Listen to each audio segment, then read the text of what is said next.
Good morning बच्चों। Class 8 में हम साइंस सब्जेक्ट पढ़ रहे हैं, है ना। और साइंस कौन सा सब्जेक्ट हम पढ़ रहे हैं? साइंस, है ना। और साइंस में हमारा कौन सा लेसन चल रहा है? हमारा लेसन अध्याय 11 चल रहा है, जिसका नाम है बल तथा दाब, है ना। बल तथा दाब। तो हम किसके बारे में अभी पढ़ रहे थे, है ना? हमने बल के बारे में पढ़ा कि बल क्या होता है। हमने किसके बारे में पढ़ा कि बल क्या होता है। फिर उसके बाद आपने देखा कि बल क्या है। वो देखा आपने कि बल वह कारक है जो किसी वस्तु के आकार या धक्का उसकी गति एवं दिशा में परिवर्तन कर देता है या परिवर्तन लाने का प्रयास करता है। फिर हमने मतलब इसको इस तरीके से भी बोला कि किसी वस्तु पर लगने वाले धक्के, आकर्षण या खिंचाव विकर्षण को बल कहते हैं। ठीक है ना। यहाँ ये पढ़ा आपने। फिर उसके बाद आपने पढ़ा यहाँ पे कि आपने कई उदाहरण देखे इसके, जैसे कि यदि एक व्यक्ति किसी ठोस वस्तु को धक्का देता है तो वो वस्तु में गति नहीं होती है, लेकिन जब दो व्यक्ति मिलकर उस ठोस मतलब बक्से का उदाहरण दिया था कि यदि दो व्यक्ति मिलकर उस बक्से को खिसकाते हैं तो क्या होता है? उसमें कि वो बक्सा में गति करती है ना। वह बक्सा क्या करता है? गति करता है। क्यों? क्योंकि उनके दोनों के द्वारा लगाया गया बल जुड़कर पहले लगाए गए बल के से अधिक है। मतलब जब एक व्यक्ति बल लगाता है तो क्या होता है? कम होता है। जब दो व्यक्ति बल लगाते हैं तो दोनों के द्वारा लगाया गया बल जुड़कर पहले लगाए गए बल से अधिक होता है। और जब वस्तु में बल अधिक बल के कारण क्या होता है? वस्तु खिसक जाती है ना। इसके आपने कई उदाहरण देखे, है ना। जैसे आप देखे, आपने रस्सा कसी का भी आपने उदाहरण देखा कि दो टीम रहती है, तो यदि दो टीम बराबर रहती है तो क्या होता है? दोनों टीम में कोई जीत हार नहीं होती। यदि उस टीम में कोई टीम मतलब दोनों टीम में से कोई बलवान टीम होगी तो क्या होगा? रस्सा उसकी तरफ खिसक जाता है और वो जीत जाता है। तो इस प्रकार के आपने कई उदाहरण देखे। आज हमको क्या देखना है? बल किसी वस्तु की आकृति में परिवर्तन कर सकता है। बल किसी वस्तु की आकृति में परिवर्तन कर सकता है। तो इसके लिए हम क्या कर रहे हैं? सारणी देख रहे हैं, वस्तु पर बल के प्रभाव का अध्ययन, है ना। ये आपको दी है और उसके में बल लगाते हैं तो उसका क्या प्रभाव होता है, बल का क्या प्रभाव होता है।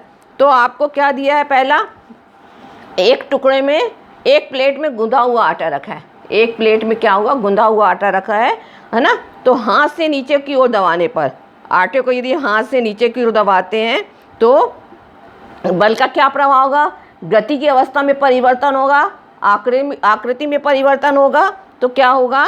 गति की अवस्था में परिवर्तन होगा, नहीं होगा गति, है ना। उसमें कोई गति नहीं है। हाथ से दबाने का होगा, आटा नीचे की ओर दबेगा। तो क्या लिखोगे आप? नहीं। क्या लिखोगे इसमें? कि नहीं। उसके बाद आकृति में परिवर्तन होगा। हाँ, जैसी आकृति रहती है वैसी नहीं रह के उसकी आकृति बदल जाएगी। दूसरा, साइकिल की गद्दी में लगी कमानी, साइकिल की गद्दी पर लगी, साइकिल की जो गद्दी सीट रहती है ना, उसमें जो कमानी लगती है, तो आप जब गद्दी में बैठोगे तो क्या होगा, है ना। उसकी गति की अवस्था में परिवर्तन नहीं होगा, गति तो वही की वही रहेगी, है ना। तो नहीं होगा उसमें परिवर्तन, आकृति में परिवर्तन हो जाएगा। क्यों? क्योंकि वो गद्दी नीचे की ओर दब जाती है। गद्दी क्या होती है? नीचे की ओर दब जाती है। तीसरा, एक हुक या दीवार में लगी कील से लटका रबर का छल्ला। ठीक है, एक हुक या दीवार पर लगी कील से लटका रबर का छल्ला, है ना। किसी कील पर, हुक पर दीवार में लगी हुई लटका रबर का छल्ला होता है। तो क्या होता है ना, उसमें यदि एक भार लटका कर या इसके स्वतंत्र सिरों को खींचते हैं तो क्या होगा? उसकी गति में परिवर्तन होगा। वो तो वहीं का वहीं लटका रहेगा, है ना। तो उसकी गति में परिवर्तन नहीं होगा। उसकी गति में क्या होगा? परिवर्तन नहीं होगा। लेकिन हाँ, उसकी आकृति में परिवर्तन कैसे होगा? जैसे आप उसको करोगे तो वो क्या होगा? लंबा हो जाता है ना, स्प्रिंग रहती है। यदि उसको वेट लटकाओगे तो वो नीचे की ओर लंबाई में लंबा हो जाएगा, तो उसकी आकृति में परिवर्तन होगा। इसके बाद, दो ईंटों के बीच में रखे प्लास्टिक का या धातु का पैमाना, दो ईंटों के पर रखा प्लास्टिक या धातु का पैमाना, स्केल के बीचों बीच एक भार लटकाकर। क्या है, स्केल के बीचों भी एक भार रखकर, तो क्या होगा, गति में उसकी अवस्था में परिवर्तन होगा? नहीं होगा। क्या होगा, वो वहीं का वहीं रहेगा। तो इसमें भी क्या होगा, नहीं होगा। लेकिन क्या है, आकृति में परिवर्तन होगा, उसकी आकृति में कोई परिवर्तन नहीं होता है। ठीक है बच्चों, ये समझ में आ गया है? आपकी बुक में ये दिया हुआ है ना, डायग्राम भी दिया आपकी बुक में बच्चों, और ये क्वेश्चन दिया है, इसमें आपको यहाँ पे इसमें भरना है ना। ये बुक में आपके दिया हुआ है, उसमें ये क्वेश्चन दिया, डायग्राम दिया हुआ है। देखो, यदि आटे को हम नीचे हाथ से दबाते हैं तो क्या होता है, आटा आकृति में उसके परिवर्तन हो जाता है। इसी प्रकार गद्दी की सीट पर बैठते तो गद्दी की सीट में अवस्था में तो परिवर्तन नहीं होता, लेकिन क्या है, गद्दी नीचे दब जाती तो उसकी आकृति में परिवर्तन हो जाता है। इसी प्रकार ये देखो, आपने क्या करा, बाहर लटका दिया है ना, खींच दिया, तो क्या हुआ, गति की अवस्था में परिवर्तन नहीं हुआ, लेकिन क्या आकृति में देखो उसका क्या हुआ, लंबी हो गई, साइज में वो बड़ा हो गया। इसी प्रकार ये है। ठीक है ना, इतना आपको समझ में आ गया। तो इस उदाहरणों से हमने क्या देखा, किसी वस्तु पर बल लगाने से उसकी आकृति में परिवर्तन हो सकता है। ठीक है, किसी वस्तु में बल लगाने पर उसकी आकृति में परिवर्तन हो सकता है। इसके बाद हम देखते हैं अब, है ना, अब ये ऊपर वाले आपने देखा, ठीक है ना, ऊपर जो आपने देखा उसमें आपने क्या देखा, ऊपर जो आपने देखा तो उसमें देखा किसी वस्तु को विराम अवस्था से गति में ला सकते हैं, है ना। इसके पहले वाले जो हमने क्रियाकलाप देखे और ये देखा, तो उसके हिसाब से हमने क्या ये सब क्रियाकलापों से हमने क्या देखा, है ना, क्या सीखा हमने, कि क्या पता चला हमें, किसी वस्तु को विराम अवस्था में गति में लाया जा सकता है। यदि कोई वस्तु विराम अवस्था में है तो क्या है, उसे बल लगाने पर उसमें गति में ला सकते हैं। जैसे मैंने बताया था, बॉल है ना, गेंद है, यदि स्थिर ज़मीन में स्थिर रखी है, यदि थोड़ा सा आप पाँव से उसमें फोर्स लगाओगे तो क्या होगा, गेंद आगे बढ़ जाएगी। फिर गतिशील वस्तु को चाल में परिवर्तन करना, गतिशील वस्तु का चाल में परिवर्तन करना, इसमें बताया था यदि कोई गेंद को हमने करा तो गेंद धीमे गति से आगे बढ़ रही है, यदि हम उसको गतिशील है वो, मतलब गेंद आगे बढ़ती जा रही है, उसमें यदि हम और फोर्स लगाएंगे तो उसकी गति क्या हो जाएगी, तेज हो जाएगी, है ना, उसकी गति क्या हो जाएगी, तेज हो जाएगी। तो गतिशील वस्तु को चाल में परिवर्तन कर सकता है।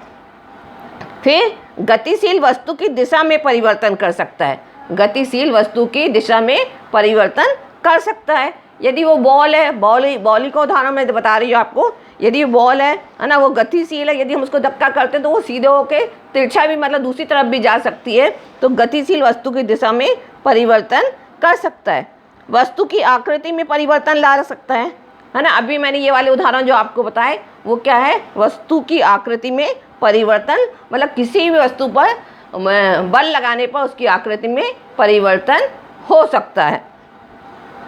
अब इनमें से अथवा कुछ सभी प्रभावों को उत्पन्न कर सकता है। इनमें से मतलब इन उदाहरणों में से देखा हमने, इनमें से कुछ में या सभी प्रभावों को उत्पन्न कर सकता है।